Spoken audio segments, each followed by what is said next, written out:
Hello and welcome. My guest today is Nina Rubin, and we're going to be kind of broadening our speech today, talking about not just physical health and not just mental health, but a little bit of a fusion. And Nina's a former New Yorker living in California, and she was a stay-at-home mom until just 5 years ago. And she's going to talk to us that at the age of 65, she started her career, and she's going to share a little bit more about that with us. So she likes to share the love about the beauty of her skin, the health of her hair, and how women do not need to feel ashamed when they have a mental health issue come up. I love that she's proud of sharing that, and she likes to help you age backwards. So welcome, Nina. Hi, Hillary. How are you today? Great. I'm so glad you're here. And before we pressed record, we got to already chat, and I know we're going to have plenty to talk about. Oh, yeah. Do we have enough time? I know. I don't think we'll cover everything. So we will get to what we can, and then we will One of my networking, I belong to eWomen Network, and we do round robin discussions at the table. And it's funny, when the timer goes off, what you say is TBC, to be continued. That's exactly it. And so I would love for you to tell me just a little bit about your journey that got you to today. Can you just take a few minutes to do that? Okay. I starting back when, as a child, I came from a very dysfunctional household. I mean, most of us in our age group did. But I always say that my dysfunction is what created the person who is sitting before you today. I'm a survivor of incest. My father was my abuser, which is and it was never, I was never raped. So it was just a different type of situation, and we thought everybody did it. Fortunately, I met an incredible man who we knew each other in high school, but not really knew each other. We sort of crossed on different levels, and we connected when I was in college, and we've been married for 48 years, and he is extremely supportive.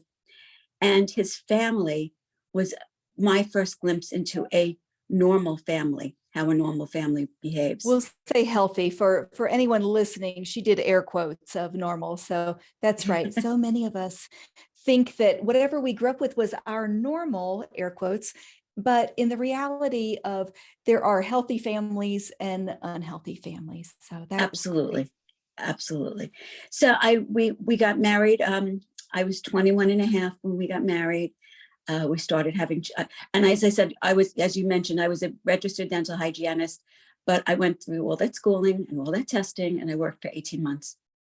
And then I decided to get pregnant, and my gynecologist didn't want me to be around the x-rays.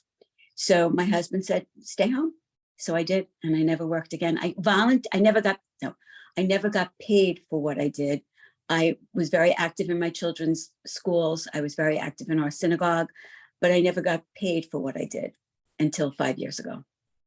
Absolutely. And that is a super important point, that women out there, your value is critical to the family, society, and whether it's paid or unpaid. So sometimes we think, well, if I volunteered for all those years, then it wasn't valuable, but that is false. So I'm glad you brought that up. Volunteering in your synagogue, caring for your children, and raising them to be independent, functional adults, right? Absolutely. That was the most important part of my life. Well, I love that you have a passion really for health and wellness for women. And would you like to share, how did you get to this point of becoming an entrepreneur later in life? Well, the backstory is my mother, may she rest in peace. She was actually killed in a vehicular homicide back in 95 at age 73. She would still be here today. Was a health nut. She was no sugar, no preservatives, organic, back in the 60s, which is she was way before her time. I mean, she was so right on the money. It's scary when things come up now that diseases are caused by certain things, that like when they came out with the little pink packets, she goes, we'll never use those. That's poison. I mean, this is, 50 some odd years ago. So I've always had a love for alternative therapies. I've always had a love for clean eating. I've always tried to stay as toxin free as possible. And 5.5 years ago, a friend of mine introduced me to a fabulous supplement. It's a liquid collagen, different than any other collagen in the world. We're actually sold in 80 countries. Actually, a bottle sells every 20 seconds in 80 different countries. So it's a very, very, the efficacy of this product is amazing. Very. And yes. I started to, go ahead. Well, I was just going to ask the difference between, like, I think of collagen in a pill dry format, but you said the efficacy of this being in liquid is significantly greater. And I just wonder why, because it's not just water in there, right? There is a little, I don't even think water is on the label. No, it actually starts with apple juice fruit concentrate. There's no water in this. There's like 13 different fruits in it and the collagen. The difference has to do with, this is a low molecular weight product. And what that means is, if you think of a chain link fence, if you try to put a baseball through a chain link fence, it's not going to go because the molecule is too large, but because it's too big for the hole, actually. So that's the same thing with the skin. If you eat any of the powdered collagens, which is why you have to do 1 scoop or 2 scoops of the powder, because only a small percentage of that is being utilized and the rest is being eliminated. Goes, as we say, you're flushing your money down the toilet. So if you have the size of a ping pong ball or a golf ball, that's going to go through the chain link fence because it's small enough. Okay. And the difference is the powder only has an efficacy of 30%. My liquid has an efficacy of 90+%. So you could be taking the powder for 6 years, switch over to my liquid for 12 weeks, which is 3 months, and get better results in those 12 weeks than you did in those 6 years. So even though my product is a premium product, if you think about the cost differential of being on something that you're buying every month for 6 years, as opposed to something that you spend a little bit more for, but you're getting that's a really good point of how much are you spending long term, but do you have to always be on it to maintain the benefits? Basically, yes. But to begin with, the compliant dosage is 2 measuring tablespoons a day. And by measuring tablespoon, I mean 15 milliliters. So that's why we suggest, we have a spoon that we get on Amazon or through the company periodically. That is the correct measurement, but it's 15 milliliters. Now, what I do, and particularly with women in our age group, and I get yelled at all the time for saying this, is the company suggests that the compliant dosage is 2 tablespoons a day. However, my feeling is, and particularly for those in our age category who have a limited budget, who do not want to work with the company to get, I don't get a discount. I pay the same thing as my customers. I get product points instead. Is start off with commit for 3 months to the compliant dosage of 2 bottles a month, because 1 bottle will last for 2 weeks. And then after the 3rd month, you decide whether you want to continue with 2 bottles or you want to drop down to 1, because the 3-month period is a loading period. And then after it's just maintenance. So yes, if I stop taking it completely, I would revert back to wrinkles. I mean, this is a voice podcast, right? It's not a visual. Well, there will also be some on YouTube as well. So we know that. So I'm going to come in for close-ups and just show you that I have done no work whatsoever. This is all, and I had a double lid. This, and you can see, this is strictly from drinking this product. Wow. Well, that'll be worth tuning into the YouTube video of it. So that is just amazing. And so what do you really want? And 1 second, I just want to say one more thing before, I'm sorry to interrupt you, but this is not just for skin and hair and nails, which I can't show you because they need to be manicured, but it literally, as we age, our eyes sink and shrink and sink, our skin sags and drags, our vulva thins out, the actual vagina, the skin becomes atrophied because it becomes gray and pasty and thin. It loses its elastin and its elasticity. And we lose the plumpness. Like the mons is generally, if you look at a little girl, her mons that's where they get the thing camel toe, because it's full. As we age, it flattens because of the loss of collagen. So the collagen this particular collagen puts everything back the way it was.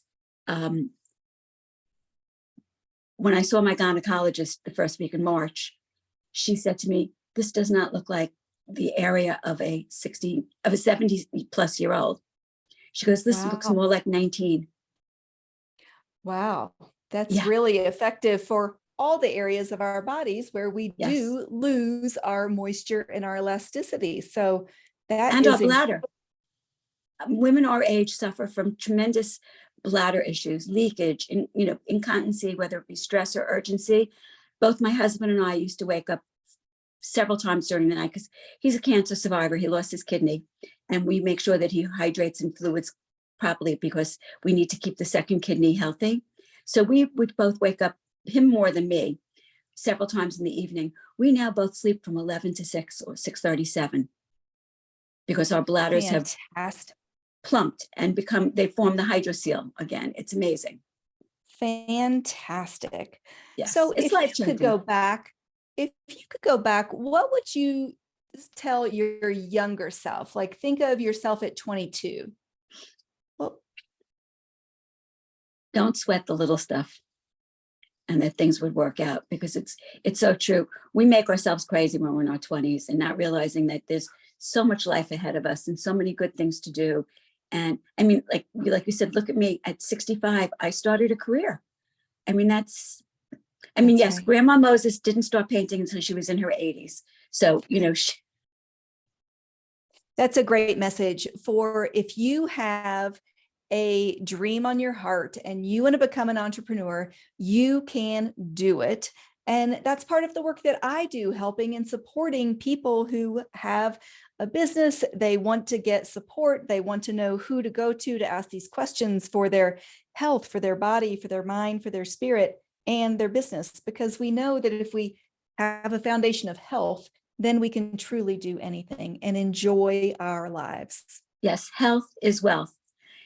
And you know what, my products are premium products, but my theory is, and it's not just mine, I'm plagiarizing someone else. You can pay for your health now, or you can pay for your illness later. And honestly, I'd rather pay for my health now. I mean, we eat only organic. Not only, maybe 95% organic. We rarely eat out. I believe in high quality food. I think that, you literally are what you eat. I appreciate that so much. And I think people need to know, one, you don't have to be perfect. You're not looking for it 100% of the time. And some nutritionists and dietitians I work with would say, hey, 80% solution. That's really what you need to get to. If you're going the extra mile to 90, 95%, that is great. But we also need to have grace with ourselves. Right. Well, I know you touched on one of the things you're most proud of and kind of overcoming the abuse of your childhood, but there's something else that you're very proud of. And I would love you to share that about your mental health. Okay. 22 years ago in 2000, I'm sure that it was there all along, but it didn't surface in a big way until 2000. In June 25th, 2000, I suffered a major psychiatric breakdown. And it was caused by a reaction to taking cortisone. It was a rare psychiatric reaction.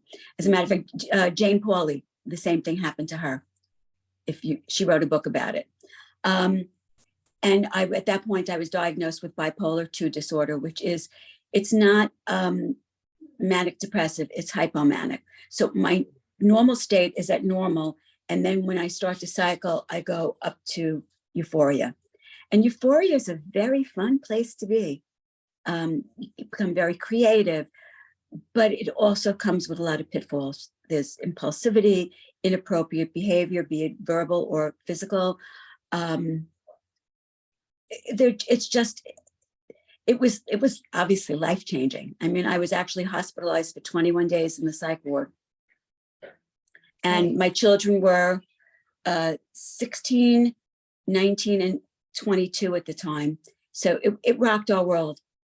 And at the time, I was president of my sisterhood. So I had 23 chapters of 23 women who ran committees underneath me. And my biggest thing when I went into the hospital is, my God, how is anybody going to survive without me? my family. I had a very ill dog, the synagogue. You know what? They all survived.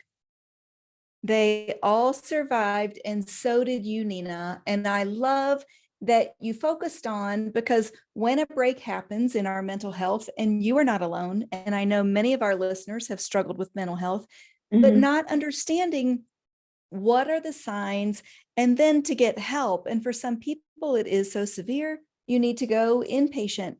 And I think they're starting to find the studies as well, because a lot of these breaks are finding with diagnoses with women who are in perimenopause and menopause.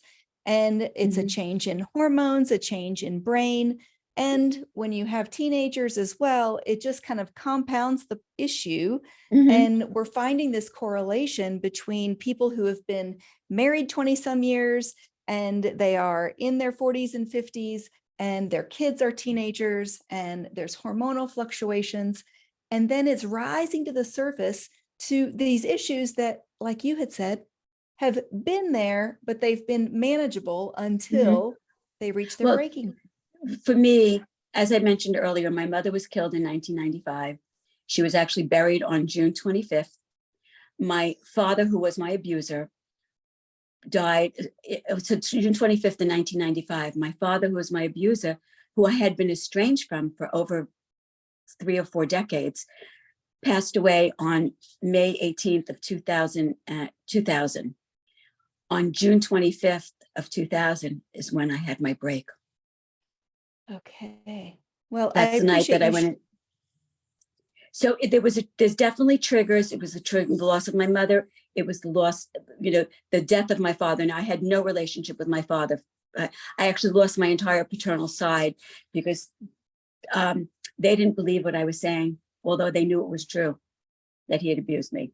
So when I estranged myself from my father, I lost my entire paternal family, cousins and everything. We're now friends on Facebook, but Well, I'm sorry that happened to you, because I think we need to have more conversations of believing women, believing victims. mhm. And even if it's hard for someone out there to imagine, why not default to building that trust, showing compassion and empathy, and saying, I'm sorry this happened to you. Mhm. Exactly, exactly. And it's funny because um, my mother-in-law,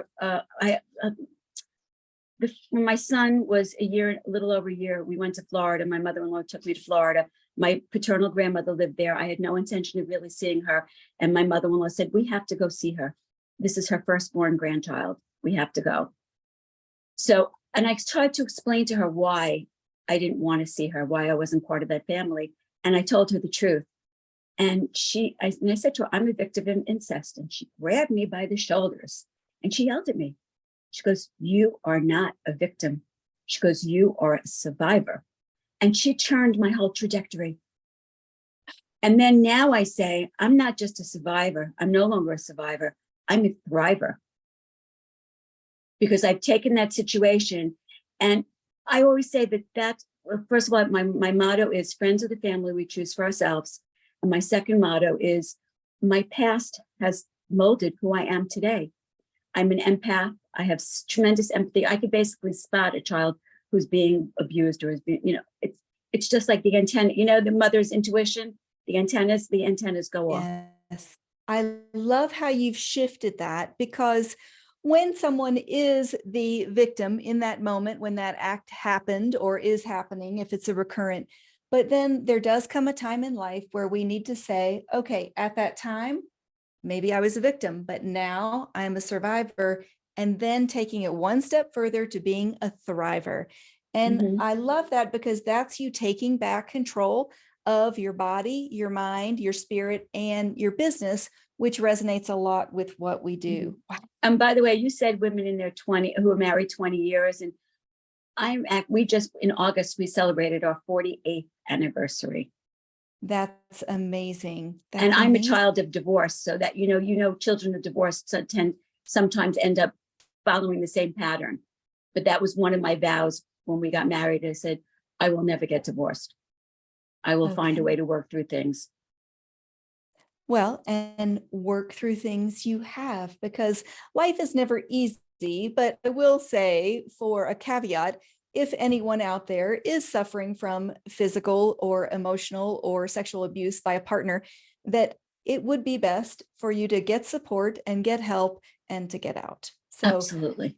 Absolutely. everyone gets to make their own choices, but I think there's also been that narrative in life of, oh, you know what, you need to stay no matter what. And I would say it's very important to, even when they say you stay together for the children, children who live in that situation come out more messed up than those that have to. I mean, you know, back in the 60s, a divorce wasn't an easy situation. It wasn't as common as it is now, but it was still better than being in a house where, you know, your father was beating your mother, and, you know,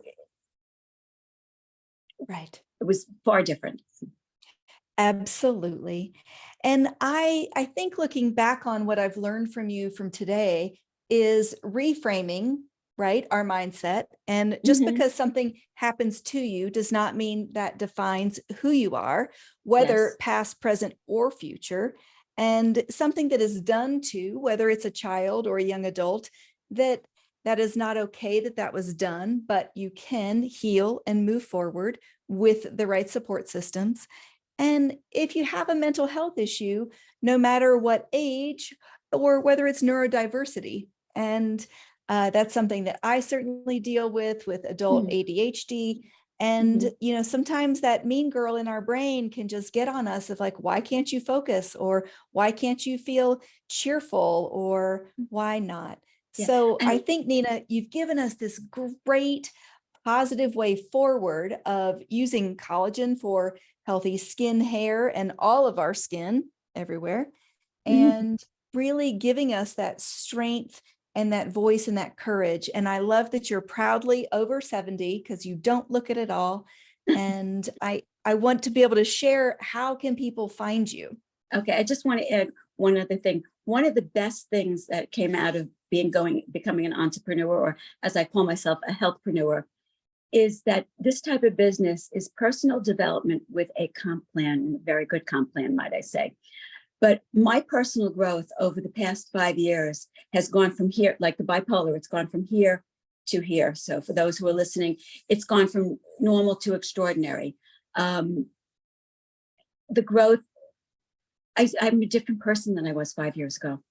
Oh, that is great. And that gives us hope for our future, no matter your age. If you are a young adult hearing this, if you are in your 30s, 40s, 50s, 60s, 70s, or 80s, then we hope that you find this encouragement. And So, Nina, I know your so you handle want on Instagram. my handle on Instagram and TikTok is Silverwarrior #4U. And then on The Facebook, letter. I am Nina Sloan, SLOAN Rubin.